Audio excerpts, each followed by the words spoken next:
Hello दोस्तों, bowler first class second class interview series part 2 में आपका बहुत बहुत स्वागत है। जिन लोगों ने पहला वीडियो नहीं देखा वह है पहले वीडियो को देख सकते हैं, उसका लिंक डिस्क्रिप्शन में है। तो चलिए शुरू करते हैं पार्ट 2 को। इसमें जो सबसे सबसे पहला क्वेश्चन है, नेचुरल सर्कुलेशन क्या होता है। तो जैसे कि हम जानते हैं कि जो बॉलर में डाउन कमर से पानी आता है बॉटम रिंग हेडर में, और फिर वही पानी जो डाउन कमर से यहाँ से आता है बॉयलर ड्रम से होते हुए यहाँ बॉटम रिंग हेडर में आता है। तो ये पानी गर्म होकर स्वतः ही ऊपर उठने लगता है पानी की डेंसिटी डिफरेंस के कारण। तो क्या होता है, जब बॉयलर में पानी का सर्कुलेशन केवल डेंसिटी डिफरेंस के कारण होता है तो उसे नेचुरल सर्कुलेशन कहते हैं। मतलब कि जो हीटिंग होने पर जो राइजर ट्यूब में स्टीम वाटर मिक्सचर की डेंसिटी कम हो जाती है, जबकि जो डाउन कमर में कंपेरेटिवली ठंडे पानी की डेंसिटी अधिक रहती है। इसी डेंसिटी डिफरेंस के कारण पानी ऊपर की ओर उठता है और यह स्टीम और वाटर का मिक्सचर जो राइजर ट्यूब में रहता है वह यहाँ ड्रम में पहुंच जाता है। इसलिए इसे नेचुरल सर्कुलेशन कहते हैं। तो नेचुरल सर्कुलेशन के बाद हम जानेंगे फोर्स सर्कुलेशन क्या होता है। जब बॉयलर में वाटर सर्कुलेशन पंप की सहायता से कराया जाता है तो उसे फोर्स सर्कुलेशन कहते हैं। इस प्रकार के बॉयलर में सर्कुलेशन पंप कंटिन्यूसली पानी को सर्कुलेट करता है। अब हम जानते हैं इसकी हमें क्यों पड़ती है। इस सिस्टम को जो हाई प्रेशर बॉयलर रहते हैं, जहाँ पर हमें हाई स्टीम और हाई टेम्परेचर की ज़रूरत पड़ती है, वहाँ पर यूज़ करते हैं।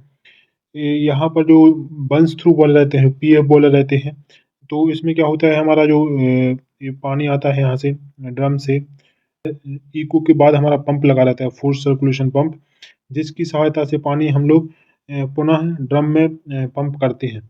इसकी ज़रूरत हमें इसलिए पड़ती है क्योंकि जो पीएफ बॉयलर रहते हैं वो उनका सर्कुलेशन रेशियो बन रहता है। मतलब कि जो वाटर है वो एक ही बार में स्टीम में कन्वर्ट हो जाता है, इसलिए पुनः स्टीम और वाटर का मिक्सचर ड्रम से नीचे नहीं आ पाता, इसलिए हमें फोर्स सर्कुलेशन की ज़रूरत पड़ती है। हम बात करेंगे जो जो हमारा अगला क्वेश्चन है, स्टीम ड्रम में जो साइक्लोन सेपरेटर का क्या काम रहता है। जैसे हम सभी लोग जानते हैं स्टीम ड्रम में साइक्लोन सेपरेटर लगा रहता है। कभी कभी यह क्वेश्चन भी पूछते हैं कि साइक्लोन सेपरेटर कहाँ यूज होता है, तो उसका आंसर है स्टीम ड्रम में। तो साइक्लोन सेपरेटर का काम होता है जो स्टीम और वाटर के मिक्सचर को अलग अलग करना। यह सेंट्रीफ्यूगल फोर्स के सिद्धांत पर काम करता है।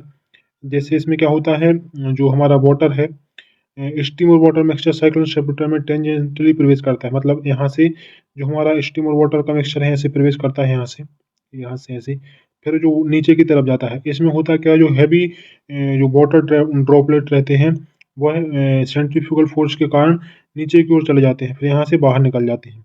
और जो हमारा स्टीम है, स्टीम क्योंकि स्टीम कंपेरेटिवली हल्की होती है वाटर से, इसलिए वह ऊपर की ओर उठ जाती है और यहाँ हमें ड्राई स्टीम प्राप्त हो जाती है। जो ड्रम का जो ऊपरी पोर्शन रहता है यहाँ ड्रम का, तो हमें ऊपर की ओर स्टीम प्राप्त हो जाती है, जबकि नीचे की ओर जो वाटर रहता है, इसलिए साइक्लोन सेपरेटर का यह कार्य होता है। नेक्स्ट क्वेश्चन है, ड्राई स्टीम क्या होती है। यह एक इम्पोर्टेंट क्वेश्चन है क्योंकि हम लोग टरबाइन में ड्राई स्टीम का यूज़ करते हैं। तो ड्राई स्टीम ऐसी स्टीम होती है जिसमें मॉइस्चर की मात्रा बहुत कम या ना के बराबर होती है। तो जैसे कि हम लोग देख सकते हैं कि जो मॉइस्चर अधिक होने पर टरबाइन की ब्लेड में इरोजन होने लगता है। जैसे कि यहाँ ये इमेज में देख सकते हैं, इरोजन दिखाया गया है। तो इसलिए हम लोग टरबाइन में जो ड्राई सैचुरेटेड स्टीम का यूज़ करते हैं। तो टरबाइन के लिए ड्राई स्टीम आवश्यक है क्योंकि मॉइस्चर होने पर टरबाइन ब्लेड में इरोजन का शिकार होंगी, जिससे ब्लेड डैमेज हो सकती है और टरबाइन की एफिशिएंसी ड्रॉप होती है।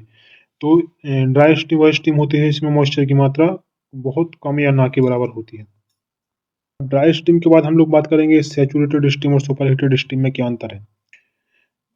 तो जो ड्राई स्टीम है वही से उसी को हम लोग सुपर हीटेड स्टीम बोलते हैं। उसका ड्राई स्टीम का टेम्परेचर और ज़्यादा राइज करने पर सुपर हीटेड स्टीम प्राप्त होती है। लेकिन जो सैचुरेटेड स्टीम होती है, सैचुरेटेड स्टीम वही स्टीम होती है जो सैचुरेशन टेम्परेचर पर होती है और उसमें क्या होता है, कुछ मॉइस्चर मौजूद होता है। जबकि जो सैचुरेटेड स्टीम को और अधिक हम लोग टेम्परेचर से हीट करते हैं, जैसे सुपर हीटर में, तो उसे हम लोग सुपर हीटेड स्टीम कहते हैं जिसमें मॉइस्चर बिल्कुल लो होता है। तो इससे नेक्स्ट क्वेश्चन है, बॉयलर में सॉइलिंग क्या होता है। सॉइलिंग एक ऐसा फिनोमिना है जो स्टीम ड्रम में होता है। क्या होता है, जब स्टीम डिमांड अचानक से बढ़ जाती है तो ड्रम में प्रेशर कम होने लगता है और वाटर के अंदर जो बबल रहते हैं वो तेजी से एक्सपेंड होते हैं। इसी कारण ड्रम लेवल अचानक से बढ़ जाता है। इसी फिनोमिना को सॉइलिंग कहते हैं। तो जैसे हम लोग कभी कभी बहुत अचानक से लोड बढ़ा देते हैं, तो उस टाइम क्या होता है, जो प्रेशर रहता है इसके अंदर, ड्रम के अंदर, तो वह प्रेशर अचानक से ड्रॉप हो जाता है। प्रेशर ड्रॉप होने के कारण जो ड्रम लेवल है वो ऊपर की तरफ भागता है। जो हमारा ड्रम लेवल है वो है नॉर्मल ड्रम लेवल से ज़्यादा हो जाता है। तो ड्रम लेवल अचानक बढ़ जाता है, इसे ही स्वेलिंग कहते हैं। तो स्वेलिंग एक अस्थायी घटना होती है। जब स्टीम डिमांड जो होती है स्थिर हो जाती है और ड्रम प्रेशर नॉर्मल होता है, तो ड्रम लेवल फिर से नॉर्मल हो जाता है। तो नेक्स्ट होता है श्रिंकिंग। सॉइलिंग का जो बॉयल ड्रम में सॉइलिंग का उल्टा होता है श्रिंकिंग। श्रिंकिंग मतलब क्या होता है, जब स्टीम डिमांड अचानक से कम हो जाती है तो प्रेशर ड्रम के अंदर बढ़ने लगता है, जिससे क्या है, जो ड्रम लेवल है वह जो नॉर्मल ड्रम लेवल के नीचे आ जाता है। इसे हम लोग श्रिंकिंग कहते हैं। सॉइलिंग। अब एक ये बहुत ही इंपॉर्टेंट है, कैरी ओवर क्या होता है। कैरी ओवर हम लोग अक्सर सुनते हैं। तो जब स्टीम के साथ वाटर ड्रॉपलेट भी ड्रम से बाहर जाने लगते हैं तो उसे कैरी ओवर कहते हैं। जैसे कि हम इसमें देख सकते हैं, जो स्टीम ड्रम के साथ जो वाटर ड्रॉपलेट हैं वो सुपर हीटर के थ्रू टरबाइन ब्लेड पर पहुंच जाते हैं, तो इसे हम लोग कैरी ओवर कहते हैं। तो कैरी ओवर के कारण क्या होता है, टरबाइन ब्लेड में डिपोजिशन, इरोजन तथा सुपर हीटर ट्यूब डैमेज जैसी समस्या उत्पन्न होती हैं। तो ये कैरी ओवर है बहुत ही कम होना चाहिए, क्योंकि यह एफिशिएंसी और इक्विपमेंट की लाइफ को भी कम करता है। अब एक कैरी ओवर से जुड़ा ही एक है प्राइमिंग क्या होता है। तो स्टीम ड्रम के साथ वाटर पार्टिकल का जो बहुत ज़्यादा अमाउंट में कैरी होना प्राइमिंग कहलाता है। कैरी ओवर में क्या होता था, बहुत ही कम पार्टिकल उसमें जाता था, क्या बोलते थे, स्टीम ड्रम से टरबाइन की ओर जाता था। लेकिन प्राइमिंग में क्या होता है, बहुत ही एक्सेसिव अमाउंट में वाटर पार्टिकल जाने लगता है, जिसे हम लोग कैरी प्राइमिंग कहते हैं। तो प्राइमिंग तब होता है जब ड्रम लेवल जो एक सेफ लिमिट है उससे अचानक बहुत ज़्यादा बढ़ जाता है। तो इसी को हम लोग कैरी ओवर कहते हैं, प्राइमिंग कहते हैं। तो प्राइमिंग एक बहुत ही खतरनाक सिचुएशन हो सकती है। यह टरबाइन की ब्लेड को सीरियसली डैमेज कर सकती है, इसलिए प्राइमिंग कम से कम होना चाहिए, नहीं होना चाहिए। अब नेक्स्ट नेक्स्ट है फॉर्मिंग। जब जैसे फॉर्मिंग, जैसे कैरी ओवर प्राइमिंग पढ़ा, वैसे एक फॉर्मिंग है। वॉट जो बॉयलर वाटर की सतह पर स्थायी बबल या फोम बनना फॉर्मिंग कहलाता है। जैसे जो ड्रम लेवल होता है उसके ऊपर जैसे जैसे साबुन की झाग टाइप की बनता है, तो यह उसी प्रकार का जो फ़ॉर्म टाइप का बन जाता है ड्रम में, तो उसी को हम लोग फ़ॉर्मिंग कहते हैं। तो यह क्यों होता है? इसका मेन कारण होता है जो ऑयल कंटेमिनेशन अगर ज़्यादा है हमारा वाटर में, और इम्प्योरिटी ज़्यादा है या हाई एल्कलिनिटी है, तो फ़ॉर्मिंग होती है। फ़ॉर्मिंग से कैरी ओवर की समस्या बढ़ जाती है। अगर फ़ॉर्मिंग ज़्यादा होगा तो यह कैरी ओवर के रूप में टरबाइन की ब्लेड पर डिपॉज़िट होगा, और वही कि जो हमारा ब्लेड डैमेज होगा, इरोड होगा। इसका कॉज क्या है? ऑयल कंटेमिनेशन, हाई अल्कलिनिटी और इम्प्योरिटी। जैसे सिलिका, हार्डनेस, सस्पेंडेड सॉलिड आदि अगर ज़्यादा हैं तो उससे फॉर्मिंग होता है। फॉर्मिंग एक गंभीर समस्या है जो कैरी ओवर को बढ़ाती है और बॉयलर की एफिशिएंसी कम करती है। अगर कैरी ओवर किस कारण बढ़ता है उसका एक है फॉर्मिंग की, अगर फॉर्मिंग होगा तो कैरी ओवर का समस्या भी हमें उत्पन्न होगी। नेक्स्ट एक सिंपल सा क्वेश्चन है कि ब्लो डाउन कितने प्रकार के होते हैं। मेनली ब्लो डाउन की हम बात करें वो मुख्यतः दो प्रकार के होते हैं। एक होता है कंटिन्यूस ब्लो डाउन, एक होता है intermediate blow down. Continuous blow down का हम लोग जो स्लज को निकालने के लिए, सस्पेंडेड सॉलिड को निकालने के लिए यूज करते हैं। जबकि जो इंटरमीडिएट ब्लो डाउन होता है आईबीडी, उसको हम लोग टीडीएस और सिलिका को कंट्रोल करने के लिए यूज करते हैं। तो जैसे ब्लो डाउन मतलब तो जानते हैं कि ब्लो डाउन जैसे जो बॉयलर ड्रम से जो लगातार वाटर का निकलना होता है उसे कंटिन्यूस ब्लो डाउन कहते हैं। लेकिन जब हम लोग अचानक से बॉयलर ड्रम से वाटर को निकालते हैं उसे इंटरमीडिएट ब्लो डाउन या आईबीडी बोलते हैं। तो जैसे अगर सिलिका का कंटेमिनेशन अगर ड्रम में बढ़ गया तो डीएम प्लांट वाले हमें बताएंगे कि 5 मिनट या 10 मिनट के लिए आईबीडी वाला ओपन कर दो, तो उससे हम लोग आईबीडी या इंटरमीडिएट ब्लो डाउन कहते हैं, जो टीडीएस और सिलिका को कम करता है। नेक्स्ट क्वेश्चन है गेज ग्लास क्या क्या तात्पर्य होता है। तो यह एक बहुत ही सिंपल है। गेज ग्लास का उपयोग स्टीम ड्रम के अंदर वाटर लेवल देखने के लिए किया जाता है। यह एक बहुत ही महत्वपूर्ण माउंटिंग है, इसके बिना हम लोग बॉयलर नहीं चला सकते। मिनिमम 2 गेज ग्लास होने चाहिए बॉयलर ड्रम में। तो नेक्स्ट है गेज ग्लास चोकिंग हो जाए तो क्या होगा। सबसे पहले गेज ग्लास को आइसोलेट करेंगे। आइसोलेट कैसे करेंगे? जो हमारा स्टीम का वाल्व रहता है, वाटर का वाल्व रहता है, दोनों को क्लोज करेंगे। फिर जो ड्रेन वाल्व रहता है उसके नीचे उसको ओपन करेंगे, ड्रेन वाल्व को ओपन करेंगे। फिर स्टीम वाला लाइन है उसको ओपन करके स्टीम को ब्लो करेंगे। स्टीम ब्लो होने से जो जितना भी जो कोई अगर कचरा फंस गया उसमें तो वह निकल जाएगा। और फिर उसके बाद जो वाटर वाला लाइन है उसको भी ओपन कर देंगे। फिर नॉर्मल होने के बाद इसे सर्विस में ले लेंगे। तो चोकिंग हटाने के बाद गेज ग्लास को पुनः सर्विस में लिया जाता है। पूरी प्रक्रिया एसओपी और सेफ्टी प्रिकॉशन के अनुसार करनी चाहिए। जो हमारा एसओपी अगर होगा गेज ग्लास को फ्लश करने का उसके अनुसार करनी चाहिए। तो बॉयलर में लो ड्रम लेवल आने के मुख्य कारण क्या हो सकता है? एक जो लो ड्रम लेवल होता है बहुत ही सीरियस कंडीशन या सबसे खतरनाक सिचुएशन हो सकती है बॉयलर में, तो वही होती है लो ड्रम लेवल। तो इसमें पूछा गया है कि मुख्य कारण क्या होते हैं? देखो, सबसे पहला कारण तो होता है फीड वाटर पंप ट्रिप। अगर फीड वाटर पंप ट्रिप हो जाए तो पानी नहीं पहुँचेगा, जिससे हमारा ड्रम लेवल है वह लो होगा। फीड कंट्रोल वाल्व में माल फंक्शन, अगर जो फीड कंट्रोल वाल्व है वो माल फंक्शन हो गया, मान लो स्टक हो गया किसी एक ही जगह पर, तो ड्रम लेवल नहीं बढ़ेगा, जिससे हमारा ड्रम लेवल नीचे हो जाएगा। फीड वाटर फ्लो कम होना, किसी भी कारण से फीड वाटर फ्लो कम हो जाएगा, या किसी पंप का स्टेनर चोक होने के कारण, या कोई भी अदर रीज़न के कारण फीड वाटर फ्लो कम होगा, तो ऑब्वियस सी बात है कि ड्रम लेवल कम होगा। सडन स्टीम लोड इंक्रीज़, अगर सडनली जो स्टीम का डिमांड है वो अचानक से बढ़ जाएगा, तो जैसे अभी बताया था कि जो श्रिंकिंग होता है, तो श्रिंकिंग का फिनोमेना होगा, जिससे कि हमारा इंक्रीज़ जो हमारा ड्रम लेवल है वो नीचे जाएगा। अगर ट्यूब लीकेज हो गया कहीं पर, जैसे इकोनोमाइज़र में या जो बॉयलर के अंदर कोई बेड कॉइल है या वाटर वॉल पैनल का कोई भी ट्यूब है वो लीकेज हो गया है, तो उसके कारण भी ड्रम लेवल नीचे नीचे जाएगा, मेंटेन नहीं हो पाएगा। इंस्ट्रूमेंट फेलियर, देखो जैसे लेवल ट्रांसमीटर या अन्य इंस्ट्रूमेंट के खराब होने से गलत इंडिकेशन मिल सकता है।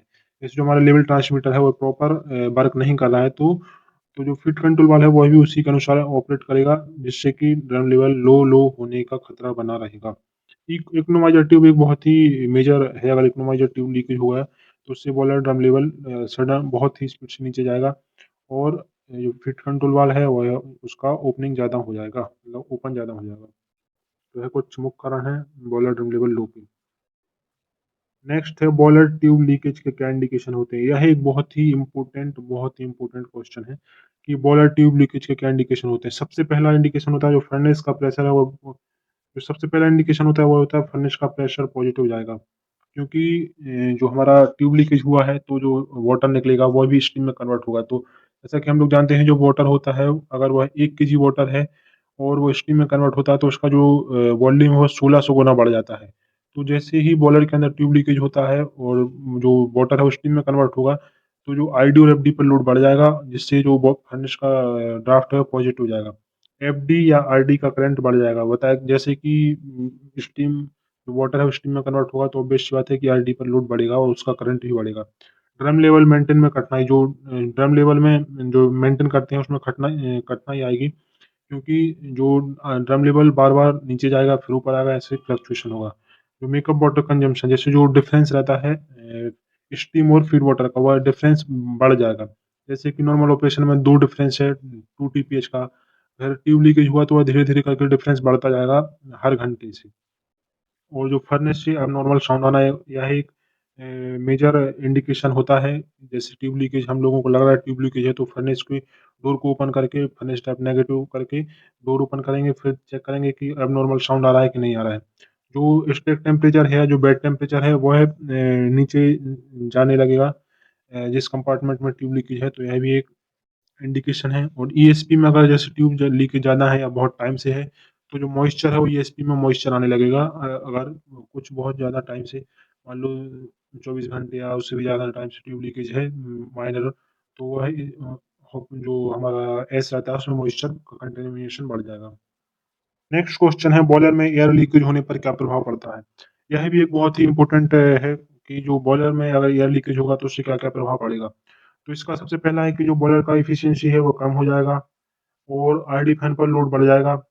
जो ऑक्सीजन है वो ऑक्सीजन जो जो नॉर्मल रेंज से ज़्यादा हो जाएगा, और फ्लू गैस का क्वांटिटी जितना पहले था उससे ज़्यादा बढ़ जाएगा, और स्टेक जो लॉस है वो बढ़ जाएगा। जैसे जो लॉस होता है टेम्परेचर के कारण, वह बढ़ जाएगा। एयर लीकेज कहाँ-कहाँ से हो सकता है? जैसे डोर है, मैनहोल है, इंस्पेक्शन हैच से लीकेज हो सकता है। कोई भी डक्ट, पाइप, वाल्व, फ्लैंज से लीकेज हो सकता है। जो ब्रेक वर्क डैमेज हो जाता है, क्रैक हो जाता है, तो उससे भी एयर लीकेज होता है। डैम्पर से लीकेज हो सकता है, या कुछ दिए गए हैं कि कहाँ-कहाँ से एयर लीकेज हो सकता है। तो ये यह भी एक इम्पोर्टेंट क्वेश्चन है। नेक्स्ट है बॉयलर एफिशिएंसी कम होने के मुख्य कारण क्या होते हैं? ये क्वेश्चन अक्सर पूछा जाता है इंटरव्यू में कि बॉलर की एफिशिएंसी क्या-क्या कारण है जिससे बॉलर की एफिशिएंसी कम होती है? अगर हाई एक्सेस एयर रहेगा, जैसे एफडी का एयर ज़्यादा रहेगा, तो उससे बॉलर का एफिशिएंसी कम होगा। जैसे कि अभी पिछली स्लाइड में डिस्कस किया कि अगर जो ट्यूब लीकेज है या एयर लीकेज है, उससे भी एफिशिएंसी कम होगा। हाई फ्लू गैस टेम्परेचर, अगर फ्लू गैस का टेम्परेचर ज़्यादा रहेगा, तो जो फ्लू गैस के कारण जो लॉस होता है वो बढ़ जाएगा, उससे भी बॉयलर की एफिशिएंसी कम होगा। पुअर कंबस्शन, अगर कंबस्शन नहीं हो रहा है, प्रॉपर कंबस्शन नहीं हो रहा है, जो CO2 गैस नहीं बन रहा है, सिर्फ CO गैस बन जा रहा है, तो उसे हम लोग इनकम्प्लीट कंबस्शन बोलते हैं, जिससे भी बॉयलर का एफिशिएंसी कम होगा। जो LOI है, अगर अनबर्न्ड कार्बन है, इसमें ज़्यादा रहेगा तो उससे भी एफिशिएंसी कम होगा। फाउलिंग और सूट डिपोजिशन, जो सूट डिपोजिशन या फाउलिंग के कारण क्या है, हीट ट्रांसफर प्रॉपर नहीं हो पाएगा, तो जिससे भी एफिशिएंसी कम होगा। अगर जो GCB है कोल का, उससे भी एफिशिएंसी कम होगा, GCB कम है। तो कम एफिशिएंसी के क्या प्रभाव पड़ेगा? फ्यूल कंजम्पशन बढ़ जाता है, इमिशन बढ़ जाता है, जो ऑपरेटिंग कॉस्ट है वो भी बढ़ जाएगी, बॉयलर बॉयलर की लाइफ पर नकारात्मक प्रभाव पड़ेगा, पावर जनरेशन जो कम हो जाएगा। ये कुछ रोकथाम के उपाय हैं, इसको आप पढ़ सकते हैं। नेक्स्ट है सूट ब्लोइंग क्यों किया जाता है? सूट ब्लोइंग जैसे हम लोग जो डिफरेंट डिफरेंट जोन होते हैं, एयर प्रीहीटर, इकोनोमाइजर, सुपरहीटर या बॉटम वॉल ट्यूब में, तो उसमें क्या होता है, जो डिपोजिशन है, ऐश का डिपोजिशन को हटाने के लिए हम लोग सूट ब्लोइंग का यूज़ करते हैं। अगर इसका डिपोजिशन नहीं हटाया तो जो प्रॉपर हीट ट्रांसफर नहीं हो पाएगा, जिससे कि एफिशिएंसी कम होगी। इंटरव्यू में अक्सर पूछा जाता है कि फर्नेस ड्राफ्ट नेगेटिव क्यों रखा जाता है? तो फर्नेस प्रेशर को स्लाइटली नेगेटिव रखा जाता है, ताकि जो हॉट फ्लू गैसेस हैं वो बाहर लीक ना हो, उससे सेफ कंबस्टन मेंटेन रहे। यदि फर्नेस पॉजिटिव हो जाए तो हॉट गैसेस बाहर निकल सकते हैं, जिससे एक्सप्लोजन, फायर और पर्सनल इंजरी का खतरा बढ़ जाता है। इसलिए हम लोग स्लाइटली नेगेटिव रखते हैं फर्नेस ड्राफ्ट को। एक इम्पोर्टेंट क्वेश्चन है कि जो पर्जिंग क्यों करते हैं? तो जैसे कि हम लोग जानते हैं, बॉयलर लाइटअप से पहले फर्नेस के अंदर मौजूदा अनवांट कंबस्टिबल गैसेस जैसे CO को बाहर निकालने के लिए हम लोग पर्जिंग का यूज़ करते हैं। पर्जिंग नहीं करने से जो एक्सप्लोजन की संभावना है बहुत ही बढ़ जाएगी, और ज़्यादातर एक्सप्लोजन बॉयलर लाइटअप के टाइम ही होते हैं। इसलिए हम लोग बॉयलर को पर्जिंग देते हैं। पर्जिंग कैसे देते हैं? RD और FD फैन को चालू करके कुछ टाइम तक एयर ब्लो करते हैं पूरे बॉयलर सिस्टम से, फर्नेस से, पेज सभी से। इसी को हम लोग पर्जिंग बोलते हैं। तो इस वीडियो को देखने के लिए आपका बहुत-बहुत धन्यवाद। यह हमारा दूसरा पार्ट था। अगर आपको यह पसंद आया हो तो कमेंट करें, और हम जल्द ही पार्ट 3 लाएँगे, एडवांस प्रैक्टिकल इंटरव्यू क्वेश्चन को। तो thanks for watching the video.